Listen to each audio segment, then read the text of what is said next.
வணக்கம் மாணவர்களே, உங்கள் எல்லோரையும் ரோஜா தோட்டம் சேனலுக்கு அன்போடு வரவேற்கிறேன்.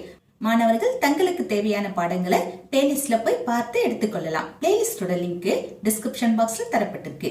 இன்னைக்கு எந்த பாடம் பார்க்க போறோம்னா, ஒன்றல்ல இரண்டல்ல என்ற 7ஆம் வகுப்பு தமிழ் பாடத்தில் தரப்பட்ட மதிப்பீடு வினாக்களுக்கு விடைகளை பார்ப்போமா? முதலில் கற்பவை கற்றபின் 2 கேள்வி கேட்டிருக்காங்க. முதல்ல என்ன கேட்டிருக்காங்க? தமிழுக்கு கொடை கொடுத்த வள்ளல்கள் பற்றிய செய்திகளை திரட்டுக. அதாவது தமிழ் மொழிக்காக கொடை கொடுத்துப்பாங்க, ஏதோ ஒரு வகையில நல்லது பண்ணிருப்பாங்க. அப்படிப்பட்ட வள்ளல்களை பற்றி கேட்டிருக்காங்க. முயற்சி செய்யலாமா? கம்பராமாயணம் எழுத உதவியவர் சடையப்ப வள்ளல் ஆவார். உமறு புலவர் சீரா புராணத்தை எழுதுவதற்கு சீதக்காதி என்ற வள்ளலும் அபுல் காசிம் என்ற வள்ளலும் உதவியுள்ளனர்.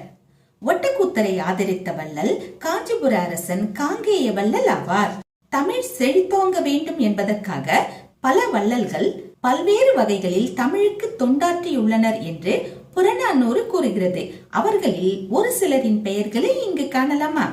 அப்பர் கீழான் அருவந்தை, அவியன், ஆதனுங்கன், அதியமான், குமணன், சாத்தன், நன்னன், வெளிமான் என்று கூறிக்கொண்டே போகலாம்.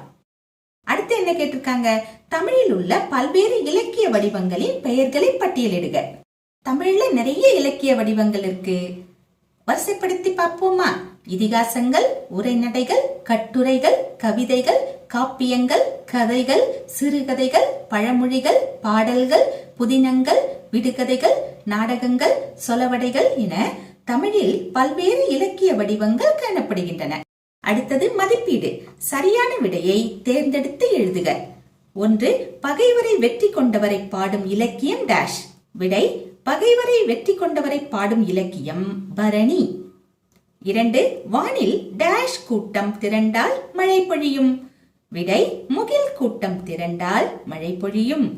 3. இரண்டல்ல என்னும் சொல்லை பிரித்து எழுத கிடைப்பது டேஷ். 2 கூட்டல் அல்ல, இரண்டல்ல. 4. தந்துதவும் என்னும் சொல்லை பிரித்து எழுத கிடைப்பது டேஷ். தந்து கூட்டல் உதவும், தந்துதவும். 5. ஒப்புமை கூட்டல் இல்லாத என்பதனை சேர்த்து எழுத கிடைக்கும் சொல் டேஷ். ஒப்புமை இல்லாத, ஒப்புமை இல்லாத. அடுத்தது குருவினா. தமிழ்நாட்டின் இயற்கை வளங்களாக கவிஞர் கூறுவன யாவை? விடை: தமிழ்நாட்டில் வீசும் தென்றலில் தேன்மனம் கமழும், மேலும் சுவைமிகு கனிகளும் பொன் போன்ற தானிய கதிர்களும் விளையும். தமிழ்நாட்டின் நன்சை நிலவலம் ஒன்றல்ல பலவாகும் என்று தமிழ்நாட்டின் இயற்கை வளங்களாக கவிஞர் கூறுகிறார். அடுத்தது 2வது கேள்வி. ஒன்றல்ல இரண்டல்ல பாடலில் இடம்பெற்றுள்ள வள்ளல்கள் குறித்த செய்திகளை எழுதுக. பாடலின் பொருள்ல 3வது பத்தி இருக்கு இல்லையா, அதை எழுத வேண்டியதுதான். எப்படி எழுதலாம்?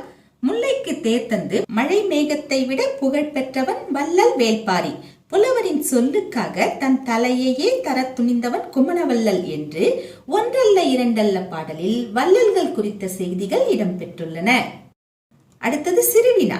தமிழுக்கு வளம் சேர்க்கும் இலக்கிய வகைகளாக கவிஞர் கூறுவன யாவை?